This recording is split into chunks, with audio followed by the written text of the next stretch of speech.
and welcome back to Old Testament. Today we will be talking about the Matriarchs and Patriarchs in Genesis chapters 12 through 36. So you're probably familiar with some of these stories. Also, you've probably heard them preached and taught, and you've probably read about them quite a bit before. I'm not going to be able to cover everything about these stories, and in fact, that's going to be a recurring theme. We can't possibly cover everything there is to cover in all of these different stories throughout the Bible. This class is an introduction, so we're going to have to introduce these stories, but then leave lots of things on the table and lots of low-hanging fruit unpicked. But that's a good thing because, it would take a long time for us to get all the way through Genesis and talk about everything that needs to be said. So we're going to focus on a couple of different things today. Like in previous lectures this semester so far, we're going to talk a little bit about the world behind the text, and we're going to talk some about the world in the text. We're going to focus in the world behind the text on the question, what god or gods are the matriarchs and patriarchs worshiping throughout Genesis chapters 12 through 36? And the answer might surprise you. Then we're going to take a turn and talk a little bit about themes and think about the kind of literary structures and themes that we can trace throughout particular texts. So in this case, Genesis chapters 12 through 36, a bit like what we did with Genesis 1 through 11. So, ready to get started? Here we go. Remember our worlds of the text, our three worlds of the text that we keep talking about. The idea of the world behind the text, right? Is kind of this idea that you can see the text as a bit of like a window to a world in the past, a world that is gone, that has passed through this world. But because of writing and because of other things like archaeology, we can get at a bit of those ancient worlds and try to reconstruct them a bit and inhabit them a bit. But we can also say that there's a world in the text, right? If we stop thinking as much about the authors of the text and the culture that originated it, we just try to think about how the text works as a text, then we might think a little bit about the world in the text as if the text is a painting or something, or a poem that we are trying to imbibe and understand. Then the world in front of the text, remember that's the world of us, the readers, and our own communities, our own ethical, theological commitments, the issues of the day that we are trying to address.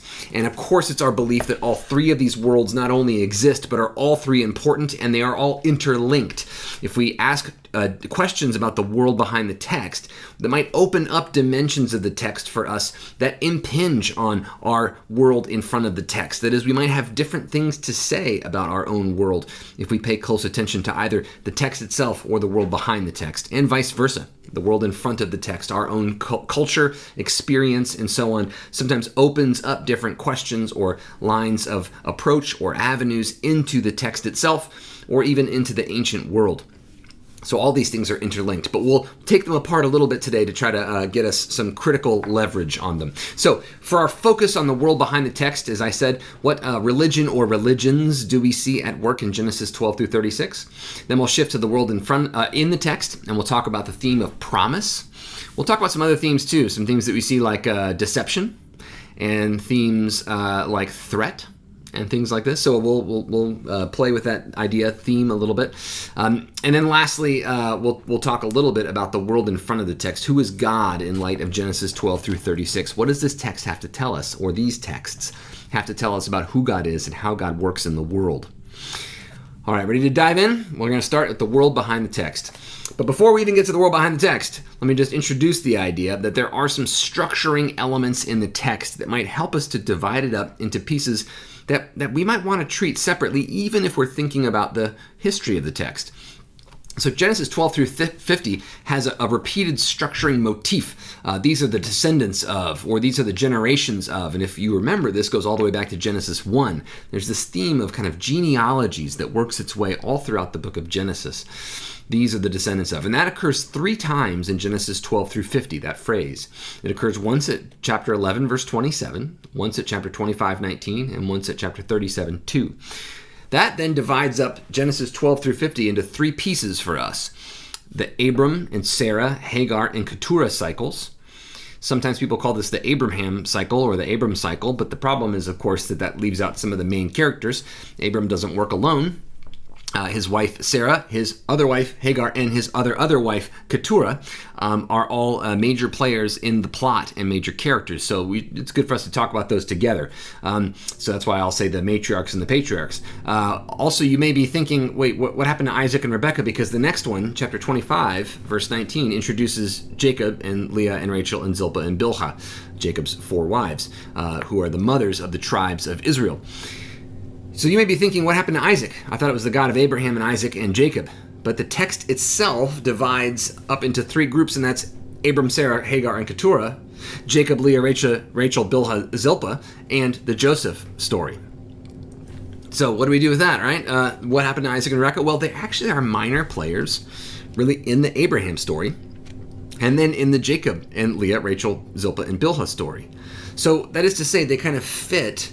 If you read closely, you'll notice that Isaac doesn't really have many stories about just himself. Rebekah has a story about herself and the servant of Abram, but that's really it. So Isaac is a fascinating character, in part because he plays such an outsized role in the traditions of Israel, but he plays such a small role in the Bible. Well, we may have time to talk about that and discuss that, but that's another thing you may want to ask questions about or talk to each other about in the forums as well. Okay, so those are our 3 chunks that we'll be looking at, really. The Abram, Sarah, Hagar, and Keturah cycle, the Jacob, Leah, Rachel, Zilpah, Bilhah cycle, and the Joseph cycle. And today we're going to cover the first 2 of those cycles in our discussion here. Before I even jump into the world behind the text, it's time for us to slow down a bit and ask a question about what do we mean by this world behind the text? What do we mean by history? Right? That's what I'm talking about when I say the world behind the text. We're looking through the text as if a window to the past or history. And are those the same thing? Actually, my answer would be no, that history and the past are 2 very different things. And both of those are very different from something that we sometimes call history, but I think is more clearly said in the term historiography, or writing about history. So let's start with historiography. That's what we mostly mean by history. And that's, if you take a history class, you read history books, right? History books, another way to say that is historiography, books about history. The act of writing history, really, is what we're talking about there. And like we would, I hope if you read a history book, you don't just take for granted everything it says is true, right? That is, every historian is a person who is trying to work hard to, in their own mind, objectively tell you about the past and represent it, but at the same time, they're a person. They have desires and wishes, and they have a past themselves. They have certain commitments, religious commitments, ethical commitments. They have certain parts of their identity that they might want to emphasize or not. They have certain parts of their identity that they feel committed to. And these things are going to influence the kinds of questions they ask, the kinds of things they notice in history, the kinds of interpretations that they'll make with the evidence that they find. Right? So the people who write histories, depending on who they are, when they are, what their perspective is, what their agenda is, and everyone has those, right? That's going to change the way that we interpret the past and the way that we write about it and narrativize it, put it into a narrative. So I'd say when we think about books about history, we need to think about them as works of historiography and read them critically in that way. So that's one thing to say. Another thing is a history, right, or history itself is the product of historiography, right? Someone who is going to produce, or maybe a bunch of different people that produce books about history will end up giving us a general sense of what a time period meant or how it worked, right? So a bunch of different people have written books about, say, the Revolutionary War in the United States of America. So that when we talk about history, we are talking about the kind of productive effect of all of the things that historians and other people, I mean, even some creative artists like Lin-Manuel Miranda has changed the way that people see the Revolutionary War through his play Hamilton. So that is to say, lots of people can influence history, but often it's the work of historiographers or historians that is going to shape, at least in modern day conventions, is going to shape our general understanding of a period of history. So history is the story that we tell, but the story is not the past.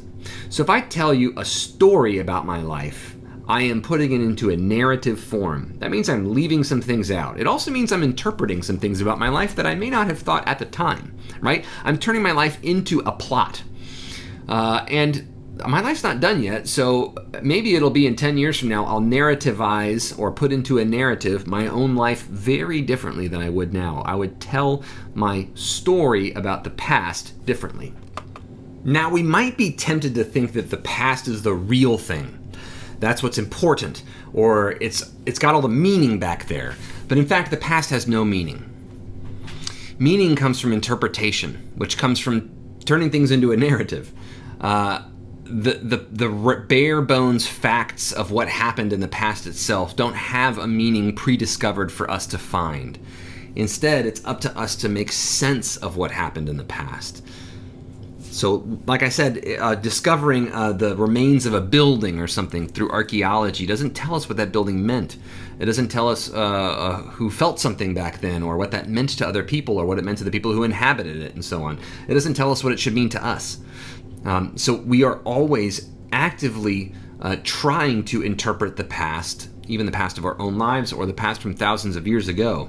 And we can do this in different ways. We can have arguments about the past or dialogues and discussions about the past that can be productive. That is, sometimes it does help to have different perspectives on things that happened in the past. All that to say, when thinking about the past and these stories about the past and histories about the past,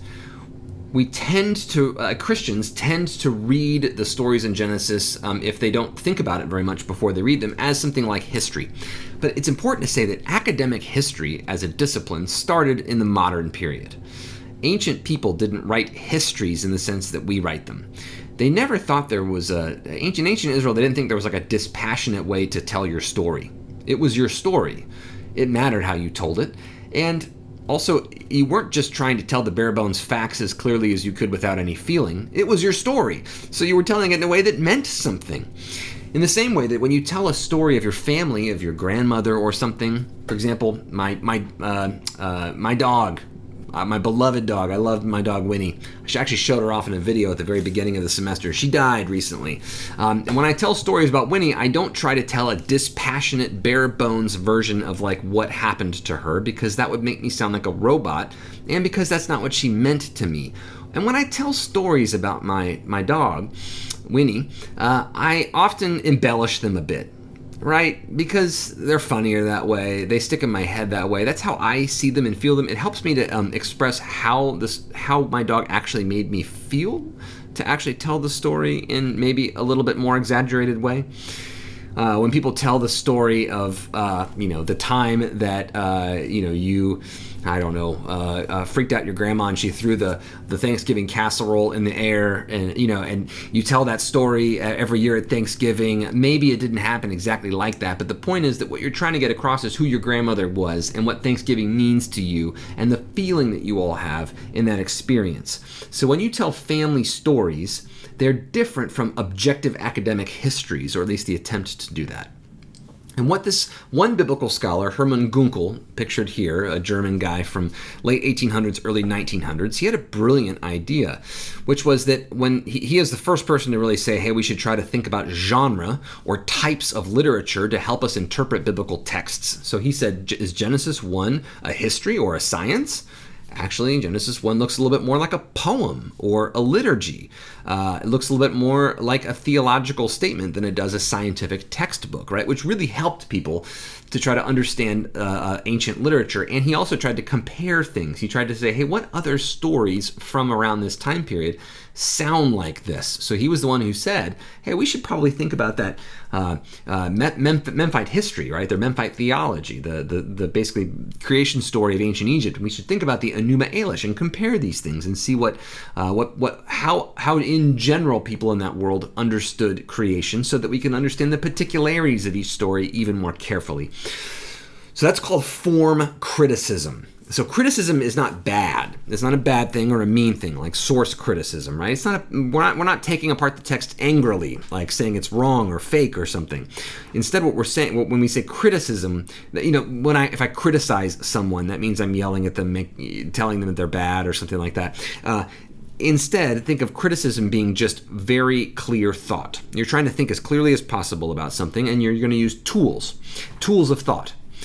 So the tool of thought that Hermann Gunkel put together was form criticism, by which he tried to say certain texts have certain forms to them, types of repeated speech and things like this. And if you notice those, it might help you understand the genre. So when you hear form criticism, think genre or type of story, right? Once upon a time. That's a form that I'm saying, right? This thing I repeat over and over again. It's going to tell you what genre is. And genre is always linked to a kind of time and place and a particular setting. Gunkel looked at Genesis, chapters 12 through 50, and he said, well, these are family stories. These aren't histories, right? It's not a history book. A history book would tell you who the kings were at all this point in time, and they would tell you when the kings lived and when the kings died and so on. But this is telling you about some unimportant people. Abram and Sarah and Hagar and Keturah were unimportant people.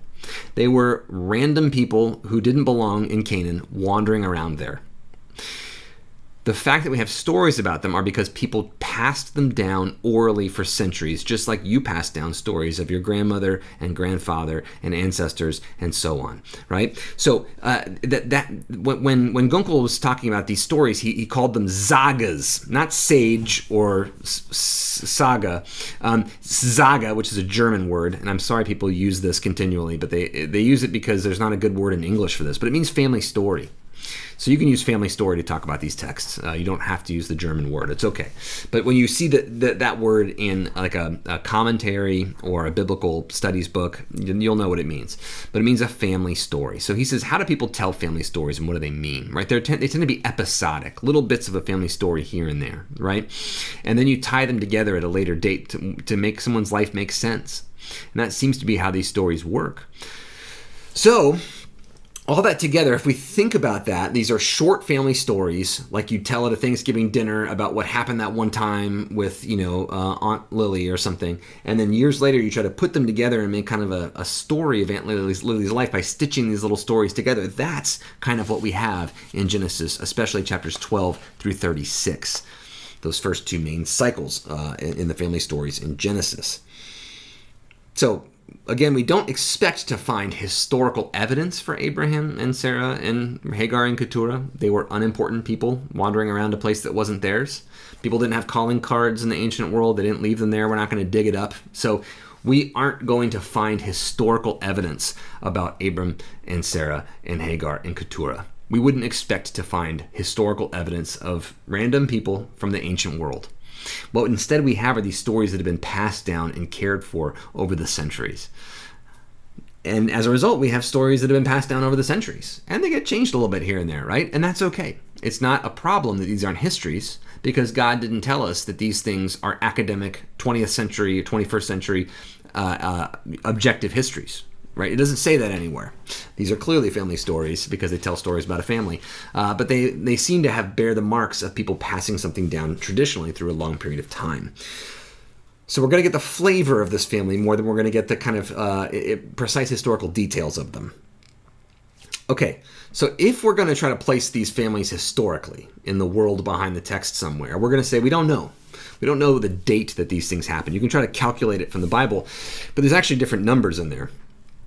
And there's actually different versions of the ancient scriptures that have different numbers in there.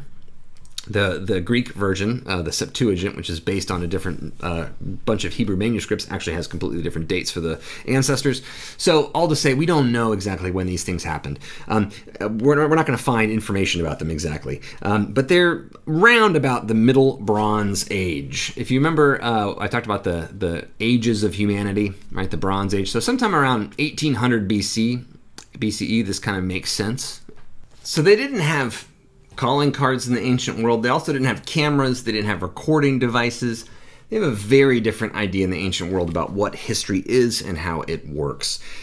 So biblical scholars who look to read this text or these texts, they try to recreate as best as we can the historical milieu in which these texts were produced. So this is my best attempt to give you an insight into how we do that. And also I think it has some important insights for our own understanding of these texts as Christians. So here's our little jump into the world behind the text. And that main question is, what is the religion, or what are the religions that are being practiced in Genesis 12 through 36? We're going to jump a little bit around the Bible, so have a Bible handy for you to look at, because I want you to see this stuff with your own eyes so that you don't think I'm lying, because I'm afraid you might. Okay, so first question is with this. Where is Abram from? Where are Abram and Sarah from? Abraham and Sarah, or Abram and Sarai, they're from Mesopotamia. They're Mesopotamian people. We expect them to believe Mesopotamian things. Like there are lots of gods out there. They're arranged in a pantheon. There are high gods and low gods, right? But they are called by a particular god, although do they know who this god is? What would they think about this god who has called them? Is this the God of Israel? Remember, Israel doesn't exist yet. So who is this God that's calling them? Who would they have thought this God was? What is the God that they're talking to? Well, one thing we can do is look at the religious practices that we find in these texts. And that might help us get a little bit of a bearing on this question here. So just follow me here. What religious practices do we see in Genesis 12 through 36? Turn with me to chapter 12 and look at verse 8. So Abram and Sarah are called, right? They're called to be a blessing to all nations. We'll come back to this again and again. I think it's a really important text there in Genesis 12. It's God's solution to the problem of humanity, is that God is going to bless them and make them a blessing, and that all the nations in the earth will be blessed through them. So we'll come back to that. But here, let's just think for a second. So Abram goes, Lot goes with him, his nephew. And then it says, verse 8, God kind of says, I'm going to give your offspring this land. And then verse 8, from there, Abram moved on to the hill country on the east of Bethel and pitched his tent with Bethel in the west and Ai in the east. And he built an altar to the Lord. And whenever you see the Lord in all capital letters, that's the particular name Yahweh. This is the name Yahweh. So he built an altar to the Lord and invoked the name of Yahweh there, which is important because we're going to see that at least another part of the Bible says that he didn't do that. But we'll get back to that in a minute. So Abram makes this altar, right, and invokes the name of the Lord. But then, so he's making an altar, right? But then look at verse 6 before that. Abram passed through the land to the place at Shechem, to the oak of Moreh. And there's a little translational note there in the NRSV, a little A. Look underneath there, and it says terebinth, a terebinth tree. These are trees that emerge out of seemingly the middle of nowhere, a desert. This is an image of a terebinth tree right above me.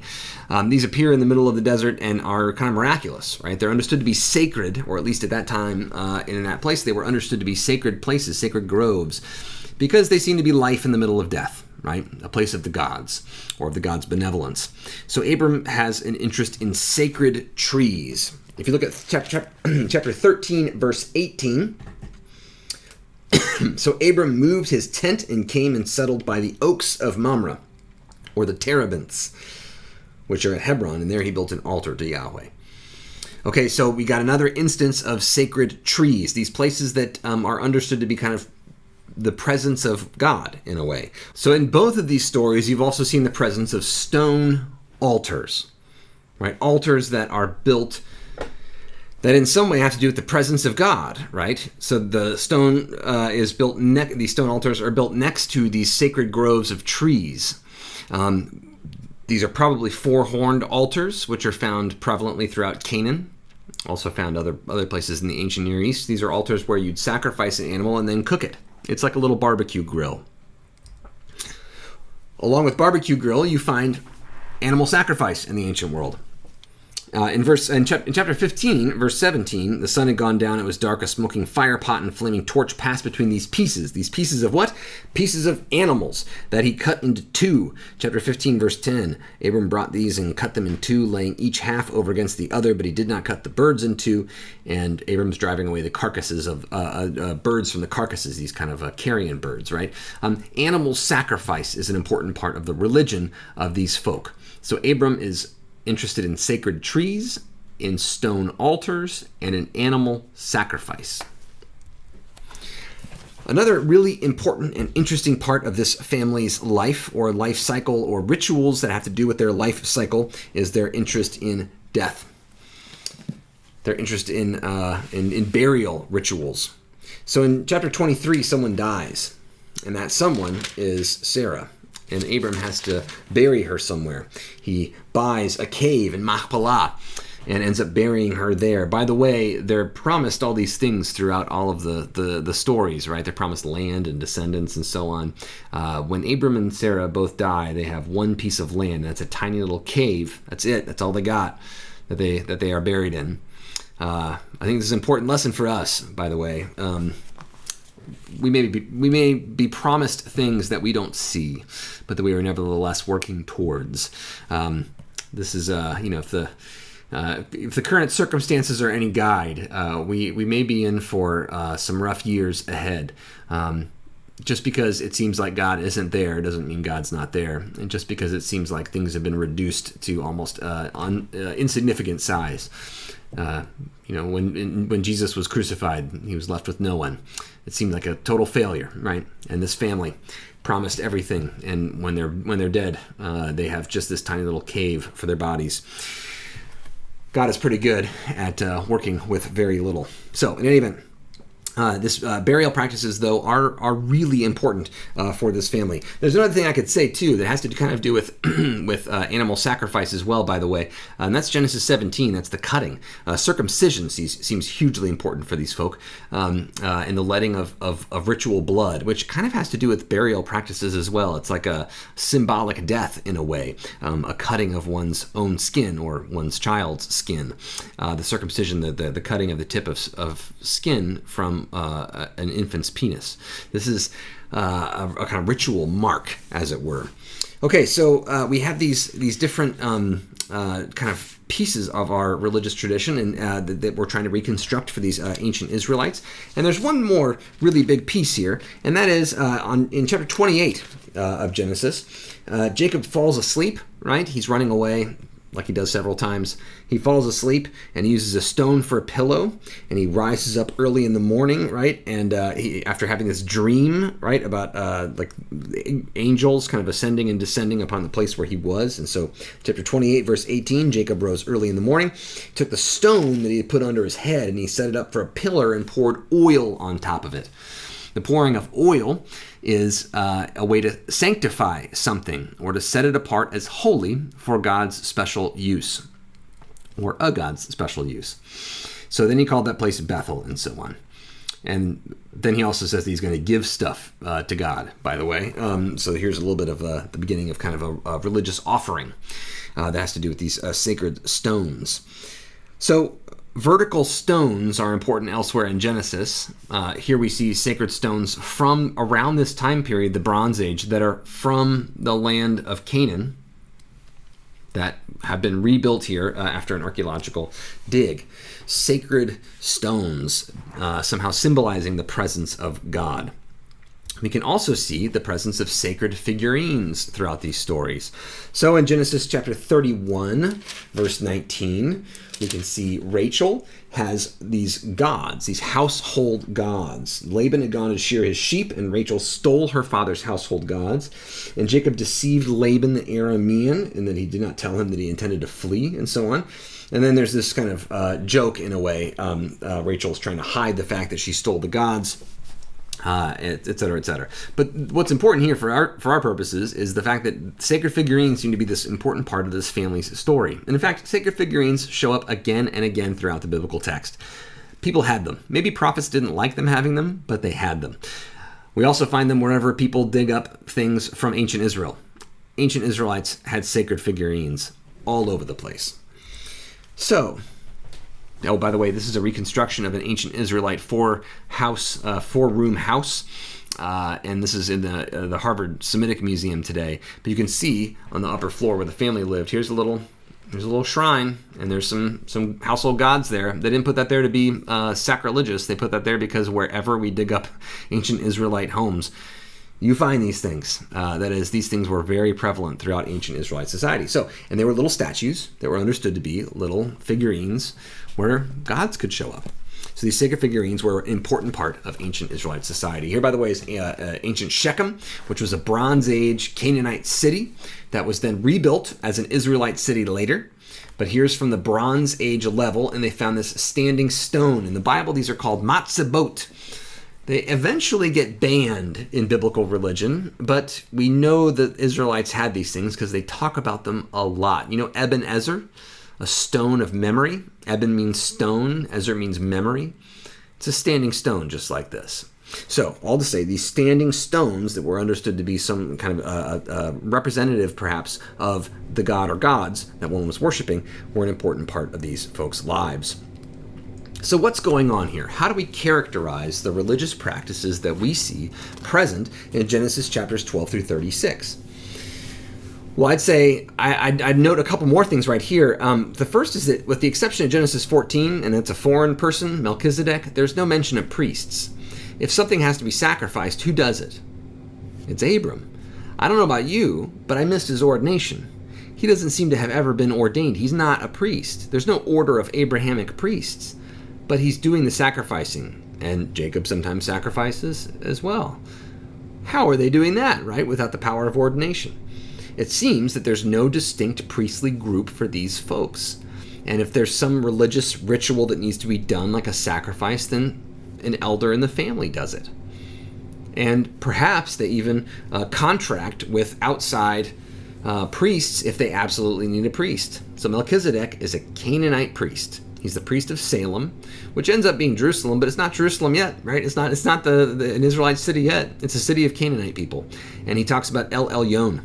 We'll talk about that in a minute. But so they seem to use Canaanite priests if a priest is required, but if not, an elder in the tribe or in the family, in the clan, will perform the sacred rituals. The second thing is that we see a lot of these ritual sites reported. Some of them are near cities, some of them seem to be in the wilderness, but they're associated with three kinds of religious objects: stone altars, holy trees, and vertical standing stones, these matzabot. Those seem to be everywhere in these stories. And I pointed out the one that was recovered in Shechem, but you can find these things throughout ancient Israel. Lastly, we can also say that these idols, or the teraphim, these household idols, in Hebrew the term for them is teraphim. Those seem to be associated with the religious practice of these folks too. We can also say that on these stone altars, like this one right here, the spilling of animal blood seems to be very important. We'll spend some more time in a couple of weeks talking about that, in a couple of weeks. We'll talk about that. But then also, they seem to have some important life cycle rituals, including circumcision at birth for males, and at death, some important burial rituals. But they seem to not have important marriage rituals. Did you notice that? Isaac and Rebekah get married. Abram and Hagar get married. Abram and Keturah get married. But we don't really see any wedding ceremony happening. They just seem to not think those are important.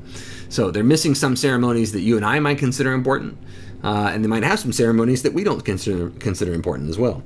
But the most important thing that I gather from all of this is that virtually everything here is attested throughout the ancient Near East. None of these things are uncommon.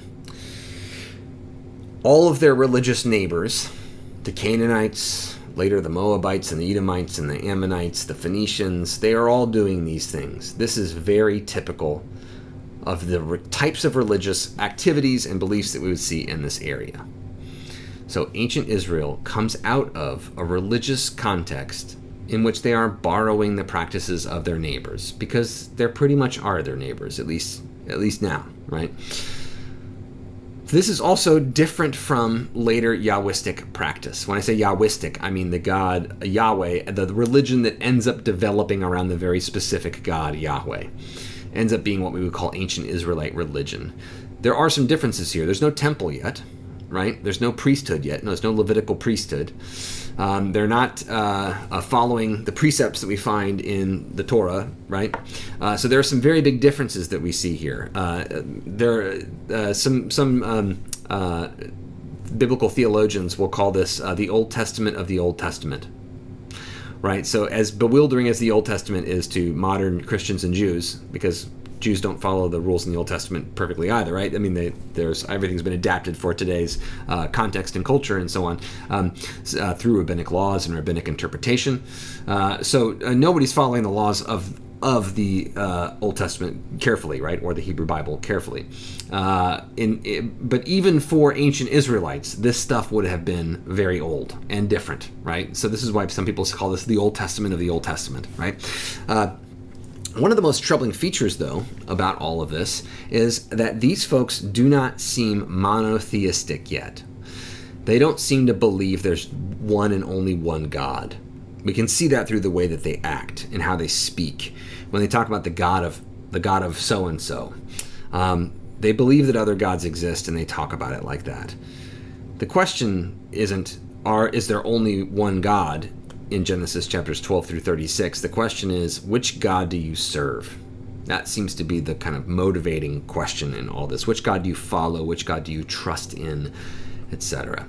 So God didn't drop in, all of the truths of theology into Abram and Sarah's mind the moment that they left Haran to go to Canaan. Instead, God seems to connect with them where they are and with what they believe, and slowly transform their descendants' minds about what's going on. Now, you may say that's not true at all, right? But let me prove it to you. Let's take a look at the identity of the God or the gods that this family worships. Turn with me to Genesis chapter 35, verse 1. I'll get to Genesis 31 in just a moment, but take a look at Genesis 35 first. Okay, Genesis 35. God said to Jacob, "Arise, go up to Bethel and settle there, make an altar there to the God who appeared to you when you fled your brother Esau." Sorry, God said, make an altar to that God that appeared to you there at this precise place. Why does God have to say that? God has to say that because Jacob may not know that there's only one God. God has to be specific about which God is talking about. And it's God that God is talking about. In this narrative, God seems to know there's only one God, but God needs to talk to Jacob like there's lots of gods out there, and that there's this one particular God that Jacob has to go and do something at, right? So, arise, go and make an altar to the God who appeared to you when this all happened. Interesting, huh? Take a look at Genesis chapter 32, verse 9. Chapter 32, verse 9. And Jacob said, "O God of my father Abraham, and God of my father Isaac, O Yahweh, who said to me, return to your country," and so on and so forth. God of my father. So the God of the Father actually shows up other times in Genesis. So when you see that phrase, God of the Father, or God of an ancestor, this is referring to a very specific kind of God in the ancient world, a God that's associated with a family or clan. A clan meaning a group of families. So this is a very particular God in the midst of a bunch of other gods, part of a system of other such gods.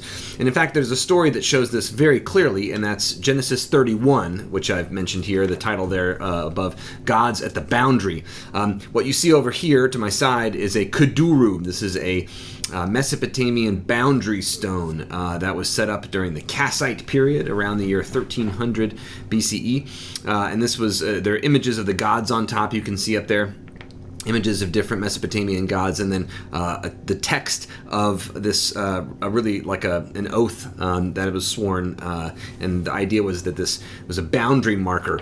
Sometimes you'll see in the Bible it says, "Don't move the boundary markers." Those were real things, and this boundary marker and others like it were understood to kind of almost be like a portal, so that the gods could watch the boundary. And if you crossed over one side and you swore you wouldn't, the god of somebody's family, the other family's god, would kind of watch you and maybe try to punish you in some way or retaliate against you for breaking that boundary marking oath.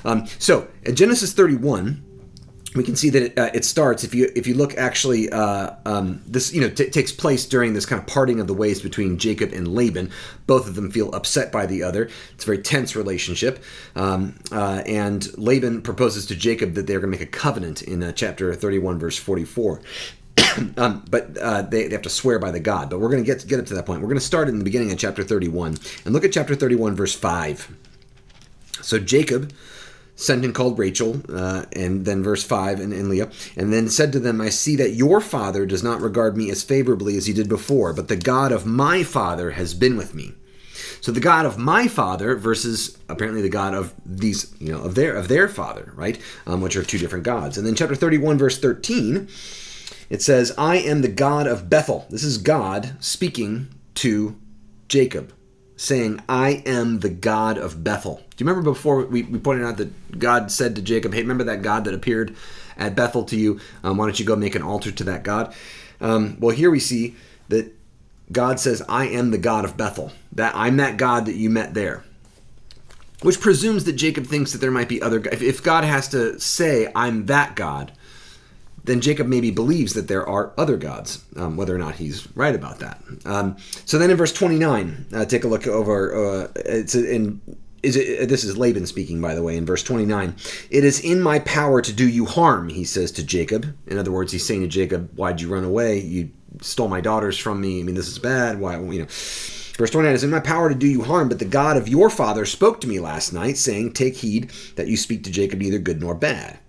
So Laban is saying, your family God spoke to me last night and gave me some instructions, which is an unusual thing to do, but still, it's pointing out that the God that is being spoken of here is a family God, a low-ranking God.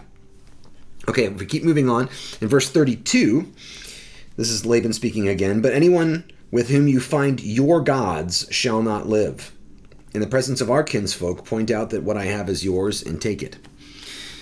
This is Laban saying, kind of assuming that Jacob's got many gods, and that at least one of them is kind of this head god of the clan, but there might be other lower class gods that are with Jacob's family as well. And then in verse 53, this is, and you can see in verse 44, they make an actual covenant. And in verse 44, Laban and Jacob make this covenant with the boundary stone, which you can see of an example of a different kind of boundary stone here. But they actually make this covenant and let this be a witness between you and me. And then in verse 51, then Laban said to Jacob, see this heap and see this pillar, so the rock, which I have set between you and me. This heap is a witness, and this pillar is a witness that I will not pass beyond this heap to you, and you will not pass beyond this heap and this pillar to me for harm. May the God of Abraham and the God of Nahor, the God of their father, judge between us. Now notice that the God of their father is not in the quotation marks. Now, Hebrew doesn't have quotation marks, but that phrase doesn't make much sense unless it's an interjection. What that means is that it's an interruption by the narrator into the dialogue of Laban. May the God of Abraham and the God of Nahor, that is the God of their father, the God of Leah and Rachel and Laban. So the God of Nahor is a God that's being sworn on here next to the God of Abraham. So just note that the God of the father or the God of the ancestor, right? These are two different gods that are being sworn on here. And then it says, Jacob swore by the fear of his father Isaac. And notice it's a capital F. The fear of his father Isaac. Isaac called this God that was associated with that family the fear. It was a particular name. Jacob actually has a particular name for this God too. The bull. And Abram had a name at least one time in Genesis 15. Abram called God the shield. So maybe do they all believe in the same God, or are they three different family gods that they have there? It's interesting. It's hard for us to even know and even guess exactly what they're talking about exactly, but to know for certain which god or gods they're talking about. But what's clear is that this is clan religion. This is family-based religion of the ancient Near East. This is not what you find in the Law of Moses. Right? This is not what you find in the prophets. This is not what you find in the New Testament. This is its own religious expression that fit with the time and the place, generally, in which these stories were set. That is, the late Bronze Age in Canaan. This is what people did, and this is how they spoke. So, Remember the Mesopotamian pantheon. And this is true for Egypt, it's true for Canaan, but I used Mesopotamia as an example. But the idea of the pantheon, right? That there's this kind of family of the gods in which there are high gods at the top, and then there's these kind of lower class gods that are kind of working for the higher class gods and serving them in a way. This is a king of Neo-Assyria, and these are a bunch of totem animals bringing cult statues of these different deities that represent their presence, and these are high deities. Those are important gods that are coming to have a parade and talk to the king, right? A king could talk to these high gods, but I couldn't talk to a high god. I'm not an important person in my world, really. But just remember that there were these high upper class gods, and there were these lower class gods. This is a cylinder seal, by the way. A cylinder seal is a way that ancient people would sign documents if they couldn't write. The thing right above my head here, this is a piece of stone that was carved with a distinct carving that other people could recognize as belonging to an individual. And then when you signed a document, you'd roll it out on a piece of wet clay, which is what they wrote on. It's like their paper was clay. And it would form whatever picture was carved in negative relief into the stone. And so people would be able to see it and could see that you signed a document for buy a house or sell a building or a business and so on, or agree to a marriage. So you'd sign a contract like that. So here we see that this particular person's picture is actually a type scene that we see in lots of these cylinder seals, and that's the presentation scene.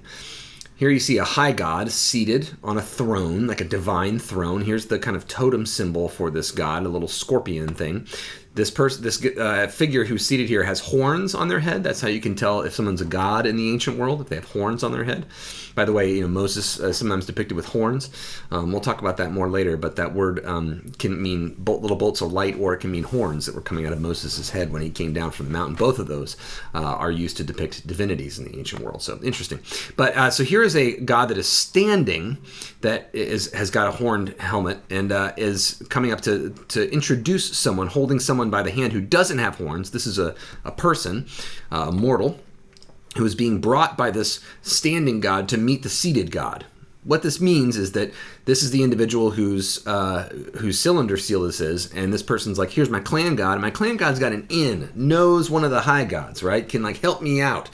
But you can see here that these lower class gods kind of had time for you and could help you out, and so you would worship them. You would give them sacrifices at your little local shrine or altar, or the altar in your house.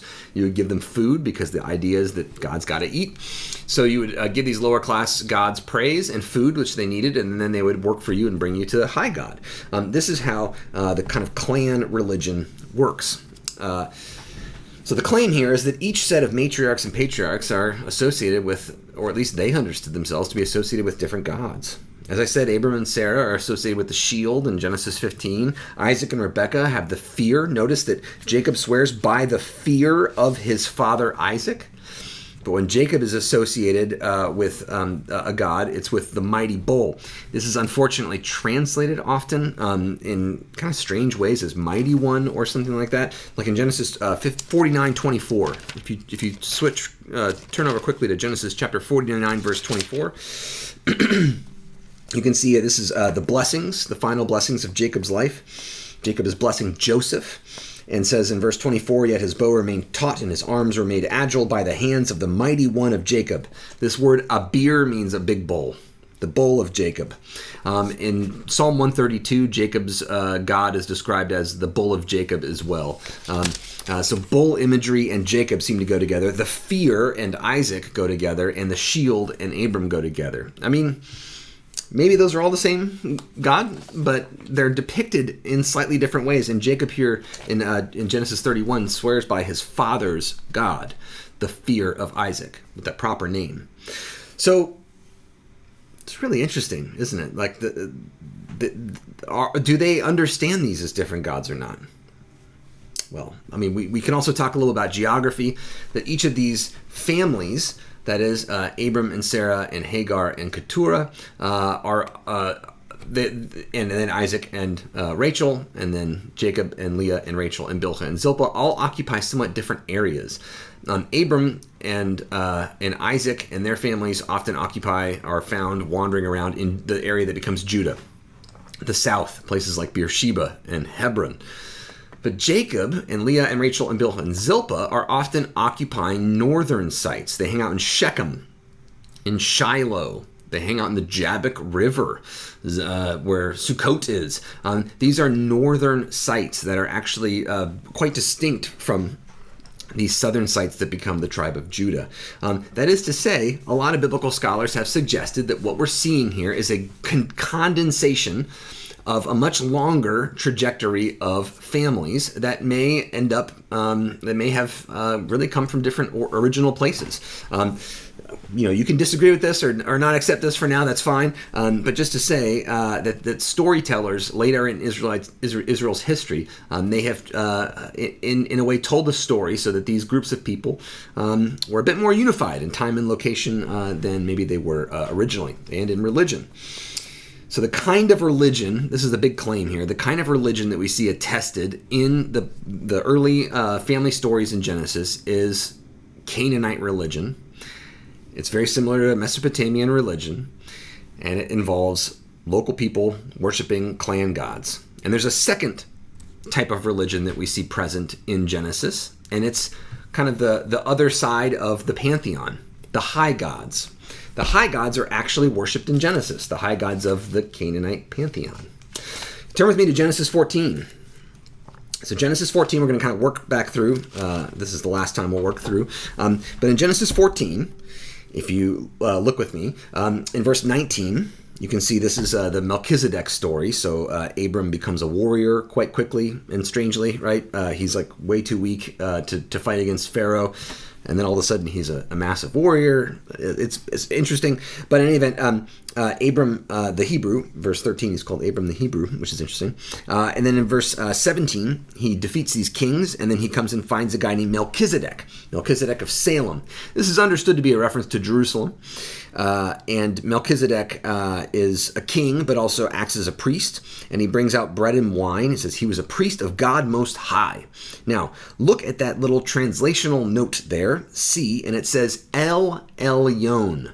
El Elyon. El Elyon. El means God, but it also is kind of the generic word for God in in ancient Canaan and in Israel. But it also means the name of the specific high god El. And El Elyon means El Most High. And that is a title of the high god El, the Canaanite high god El. And you see an image of El right over there. El seated on a throne, wearing an Egyptian headdress for like a pharaoh. So El is being associated with the biggest king they knew at that time. Remember, Egypt dominated Canaan for quite some time. And he's seated with a hand up, kind of blessing gesture and so on. El was understood to be the creator of the world. Next to him, you see Baal over there, who's got his arm up in the air. He used to have a spear there at one point, but it's been destroyed at some point. But he would have thrown a spear and so on. These statues, by the way, were recovered. They were probably cult statues. They were used in worship services for El and Baal, and they were recovered from a city that became an Israelite city, but it was a Canaanite city before that. So this is from the Canaanite layer there. So in any event, El Elyon. Melchizedek is a priest of El, the Canaanite god El. El Elyon is a title of El. And then he says, blessed be Abram by God Most High. That's El Elyon again, maker of heaven and earth. And blessed be El Elyon, has delivered your enemies into your hand. Now you may want to say, no, that's Yahweh he's talking about there, but it doesn't say Yahweh. And how in the world would this Canaanite king and priest, who's never met Abram before this battle, how does he know who Yahweh is? No, he's a Canaanite king and priest, right? So he's worshiping El Elyon. Turn with me to Genesis 16.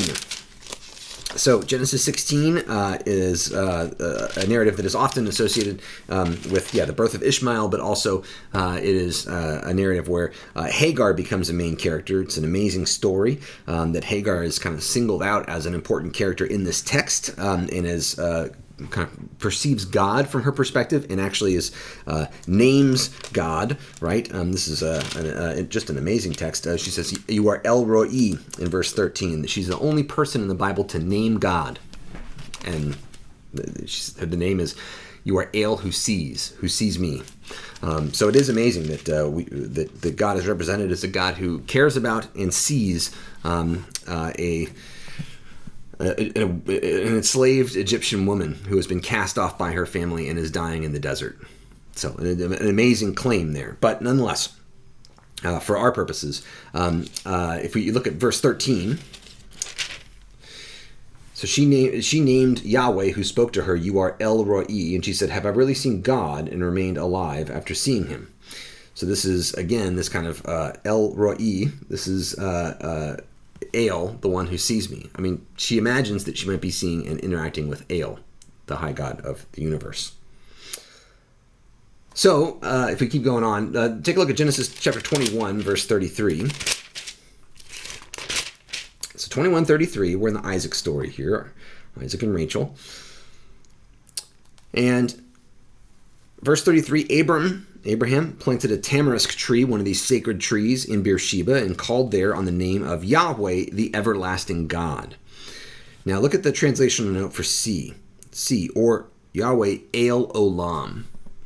Now what's interesting is that there's a dispute about whether or not Yahweh's name is known to people yet. There's claims made by the Yahwist source that people knew Yahweh's name even in Genesis 4. But there's a claim by the priestly source in the book of Exodus, which we'll cover next week, that does claim that no one knew Yahweh's name until it was revealed on the mountain of Sinai to Moses. So if you think about that here, Abram calls on Yahweh and then El Olam. So it's possible, within the way I believe the priestly source would have interpreted this, is that he called on Yahweh, but Yahweh's name, as Abram knew it, was El Olam. Olam means forever. El, forever. El of the ages. This was another title that was very commonly used to refer to the high god El by people living in Canaan at that time. Okay, so chapter 33, verse 20. 33, verse 20. There he, and this is Jacob, who had just reached the city of Shechem in the north. There he erected an altar, and he called the altar El Elohe Yisrael. That is, El, the God of Israel. Elohe means the God of. El Elohe Yisrael, El, the God of Israel. That doesn't mean God, the God of Israel, because you wouldn't use El twice there unless you were referring to the specific name of the high god, El. So it's El, the God of Israel. And by the way, the name Yisrael, Israel, Jacob's name, it's turned into, that means El strives, or El fights on behalf of you. It's an El name. That is to say, Israel from the very beginning is associated with El, the high god of the Canaanite pantheon.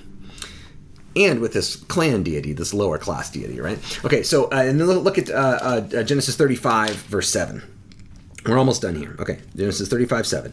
And there he built, this is Jacob again, he built an altar and called the place El Bethel. El of Bethel. Beth El, by the way, means house of El. El of the house of El, because it was there that God had revealed itself to him. Remember, a couple times we've seen God say, hey, remember when at Bethel you saw a God there? Make an altar to that God. Here, that Jacob is naming that God El Bethel, El of the house of El, that particular El that I saw there, right? So you can see here that El is important. Oh, and by the way, 35:11, another important name. God said to him, I am God Almighty. And you look at that translational note C, traditional rendering of Hebrew El Shaddai. Shaddai is an interesting word. It's a bit complicated. We don't quite know exactly what it means. It could mean of the mountains. It could mean of the breasts, meaning symbolizing fruitfulness and the growth of life and the provision, the motherly provision of life for children. So all to say like this, words that somehow have to do with either strength or power or the provision of life that are describe El Shaddai. That's an El name. This is a name that you can find all over the place in ancient Canaan to describe the god El. So the bottom line is that Genesis gives two different depictions of God or the gods. And one is a clan deity, the fear of Isaac, the bull of Jacob. And the other one is these El names, El Shaddai, El Elyon. And the people in these families think that they're dealing with both of these levels of gods. somehow they have access to the high gods and they can talk to the high gods and so on. But also they have a more consistent access with these family gods that they are near. So this is an interesting thing, isn't it? It's a kind of a question, maybe even a problem. By the way, here's another just image of Ale there, another image of that cult statue. I'll back up here. Now, what do we do with all this? Here's my solution to this. We're going to have to jump ahead a bit. Professor Yoder will cover these stories in much more detail. But let me just poke ahead for a couple of minutes to offer my solution to this problem. And let's turn to Exodus chapter 3 real quick. This is the revelation of the divine name to Moses at the mountain of Sinai. So take a look at Exodus chapter 3, verse 15. So God says, I will be whoever I will be. Professor Yoder will talk about that more later. But then God says, thus so you shall say to the Israelites, I will be has sent me to you. It says I am in the NRSV. It's a bad translation. It should be I will be or something like that, has sent me to you. God also said to Moses, thus you shall say to the Israelites, Yahweh, the God of your ancestors, that's that word, the God of the fathers, that's that same word. The God of the ancestors, the God of Abraham, the God of Isaac, the God of Jacob has sent me to you. The revelation there, the crazy thing that happens to Moses here is that Moses is told, and by the way, remember that Moses doesn't know who his family is. Like he's a Hebrew, but also he was raised by Egyptians. He's been cast out by the Egyptians. He's been cast out by the Hebrews. He killed an Egyptian. He's fled to Midian. He doesn't know who he is or where he belongs. But here, Yahweh reveals the divine name and then also says, I am the God of your ancestors, giving Moses an identity, but also saying the God of Abraham and the God of Isaac and the God of Jacob. Those are all the same person. That's me. I'm them all along. And then God says, and go save the enslaved Hebrew folk and set them free from Pharaoh. And Moses says, great. And then he goes and it fails. Right? It doesn't work, right? In chapter 5, things get worse for all the people. Moses goes back and says to God, what happened? And by the way, Moses might be thinking, of course, it's just this little clan deity trying to fight against Pharaoh and the gods of Egypt, who are, of course, much more powerful than this little tiny clan deity of wandering people in Canaan. Of course, right? What was I thinking, trusting you, right? And that's basically what Moses says. And God comes back, verse 2 in chapter 6. So if you turn to chapter 6 of Exodus, in verse 2, God also spoke to Moses and said, I am Yahweh. I appeared to Abram, Isaac, and Jacob. And this is like, what Moses knew all along. But then there's the new part here in chapter 6, in verse 3. I appeared to Abram, Isaac, and Jacob as God Almighty. Look at your note there. That's El Shaddai. But by my name, the Lord, Yahweh, I did not make myself known to them. And then I established my covenant with them and so on. Verse 6, say therefore to the Israelites, I am the Lord, and I will free you and so on. And then verse 8, I'll bring you to the land that I promised to give to Abram and Isaac and Jacob. I will give it to you a possession. I am the Lord. And then go talk to Pharaoh and so on. This is supposed to be mind exploding. This is supposed to be amazing.